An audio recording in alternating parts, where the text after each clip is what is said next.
nobody in my family or really in my culture where I grew up in Northside in Dublin and Malahide back in the 70s, and 80s, I was a teenager, nobody sort of knew any artists. So like it was a very odd thing to want to do, really. But I saw Rosk when I would have been in my late teens, and I saw the work of Marina Abramovic and Yule, and it was a photograph of the kiss, where they hold a kiss. They hold it for however long they can hold the carbon dioxide from each other's bodies without fainting. And I immediately got it and understood that art could be something. It could be something performative, and it could be something really that would explore or create a metaphor for human life.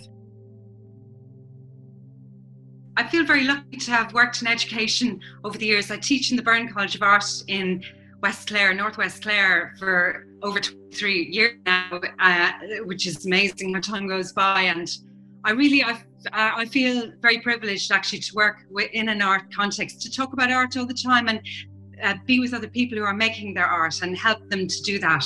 It's a wonderful sort of creative space and very beneficial, to my own practice. It's put a stop to my nomadic wanderings anyway. Like so many artists, I'd be like a addict to going to everything. I think I've really enjoyed the time actually, just to become a little bit more self-reflective about my own practice and on the experience of being contained within the domestic frame, which it was actually the subject of the show that I had that closed down as soon as the COVID lockdown happened, actually. Like, it was really sort of interesting, I suppose, philosophically, psychologically for me as well, to experience the containment within the social space, that with those restrictions in the light of my research and the work I'd been doing as well. Our inner lives, for all of us, our outer lives have contracted. So our inner lives maybe have the potential to expand. For those of us who are lucky enough really to be in stable homes, our inner lives could have widened as a result of this. And maybe our relationship with home might have sort of deepened or developed in some way, in some new ways for us all. It's a short film derived from the live performance, but it sort of goes off in a different direction. It was shot by Vivian Dick and the sound design was by Slavic Key, both of whom really contributed amazing aesthetics to both the visuals and the sound. The film has been shown all over the world, actually, in different film festivals, and it's been noted that the visuals and the sound has been very special. So I'm so delighted to have worked with both of those amazing artists. But really, the piece is about myself sensuously buttering a plush couch, and then a series of adventures happens that I don't want to say too much about now or give away. Suffice to say that it's, I suppose, a sort of a transformation of self happens through sort of the metaphor of the objects that we live with in our home, and it uses humor. The piece reflects really a development in my practice, especially in the last maybe 5 to 10 years, of using humor more and more, and beauty as well, through which to express some difficult themes and complicated themes, social and political themes. I've always been extremely motivated by social justice in my work. It's a piece that's had a life, certainly. It started off in 2016 and as a live performance. Since then, I've developed it in many different ways, actually, over the years. And it's one of those pieces that continues to develop, because I suppose the source material is so rich for me, and like I'm still very inspired by many of the ideas sort of that I'm working with there. Art as a language offers us the potential to really engage with ideas in a new way. Ideas sometimes that are very difficult to speak about or talk about, or maybe express through our conventional modes of communication.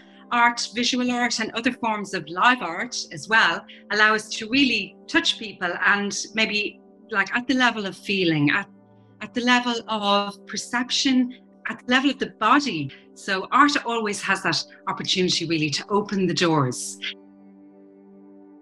Performance art can communicate such a range of complex things through that liveness, and also it has the potential to communicate to a very broad public audience. So in terms of activism, it's extremely useful as a strategy. You see it more and more, whether it's environmentalism or other political campaigns such as Black Lives Matter. You can see how performance art really is sort of becoming part and parcel of how people think politically, and they can make very strong political statements. Well, very practical things impact on the work. I mean, even the aging process impacts on the work. Like last year I had a hip replacement, so I can't really do my full buttered up live performance in the same way I could, 2 years ago. And I mean, as a result of that, I actually invited my friend and esteemed colleague, Helena Walsh, London-based Irish performance artist, to perform Buttered Up for me at the opening of our show in Minds Gallery. Like, seeing her perform my piece was an amazing experience in terms of elaborating the meaning in new ways, and also she interpreted it in a different way, which brought out new meanings and the potential for new readings of the work, which to me was a revelation and also a joy. My body expressed a certain range of ideas when I was a young woman. Now it expresses another range of ideas as a middle-aged woman. As an older woman, it'll express new ideas.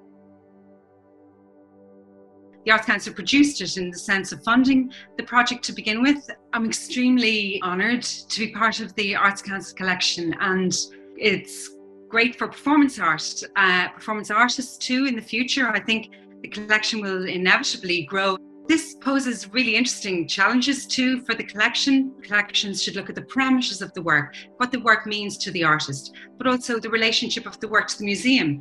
Then the production of the work, how the work is produced in terms of like the practicalities, like any show or any live event. And then there's the relationship to the audience and documentation. So it's like, when you look at those sort of 5 key elements, like, they're very down to earth and very practical.